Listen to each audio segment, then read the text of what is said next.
दोस्तों, यह कहानी बहुत ही अच्छी है। इस कहानी से आपको बहुत कुछ सीखने को मिलेगा, तो इस कहानी को आप जरूर अंत तक सुनें। बहुत समय पहले की बात है। नॉर्थ चाइना में 3 मॉन्क रहते थे। उनका नाम किसी को नहीं पता था, क्योंकि उन्होंने कभी अपने बारे में किसी को कुछ नहीं बताया। चीन में आज भी उन्हें बस 3 हंसते हुए मॉन्क के नाम से जाना जाता है।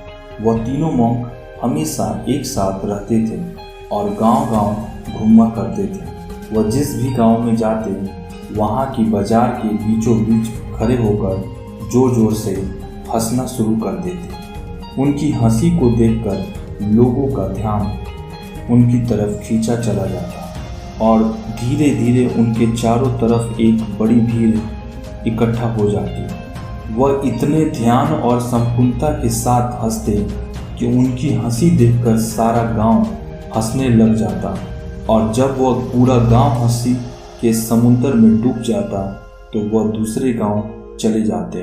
वे ना तो कुछ बोलते थे, ना ही कुछ उपदेश देते थे और ना ही कोई शिक्षा।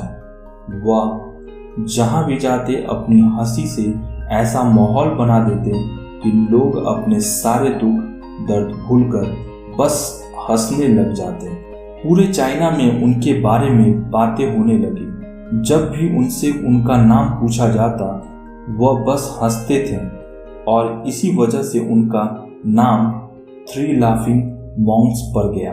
वह मॉन्क इस तरह से हंसते थे जैसे कि उन्होंने इस संसार की खुशी को या भगवान के मजाक को समझ लिया हो, और उन्होंने सिर्फ अपनी हंसी से पूरी चाइना में इतना आनंद फैलाया जितना आज से पहले कोई नहीं फैला पाया। पूरे चाइना में घूम घूम कर लोगों को हंसाते हुए समय के साथ वे तीनों बूढ़े हो गए, और एक रात जब वे एक गांव में ठहरे हुए थे तो उन तीनों में से एक मॉन्क की मौत हो गई। यह खबर सुनकर पूरा गांव दुखी हो गया। गांव वालों को लगा कि शायद आज के दिन वह 2 मॉन्क जरूर रोएंगे, और यही देखने के लिए हर कोई उनसे मिलने आया। जब सुबह हुआ तो पूरा गांव इकट्ठा हुआ, लेकिन वह दोनों मॉन्क तीसरे मॉन्क की बॉडी के पास बैठकर जोर जोर से हंस रहे थे। ऐसी हंसी जैसे उन्होंने आज से पहले कभी ना हंसी हो। गांव के कुछ लोगों ने उन्हें समझने की कोशिश की कि यह आपका साथी था और इसकी मृत्यु पर आपको हंसना नहीं चाहिए। तब उस दिन पहली बार उन्होंने लोगों से बात की और कहा, हम हंस रहे हैं क्योंकि यह आदमी जीत गया है। हम तीनों में शर्त लगी थी कि जो भी पहले मरेगा, बाकी के 2 उस पर जोर जोर से हंसेंगे, और इस आदमी ने आज हमें हरा दिया। हम अपनी हार और इसकी जीत पर हंस रहे हैं। इसे अंतिम विदा देने का इससे बेहतर तरीका और क्या हो सकता है।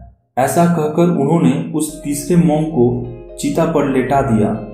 चीन में यह प्रथा थी कि जब किसी इंसान की मृत्यु हो जाती है तो उसके पुराने कपड़े उतारकर उसे नए कपड़े पहना दिया जाता है। लेकिन मरने से पहले उस मॉन्क ने अपनी साथियों से अपने कपड़े ना बदलने के लिए कहा था।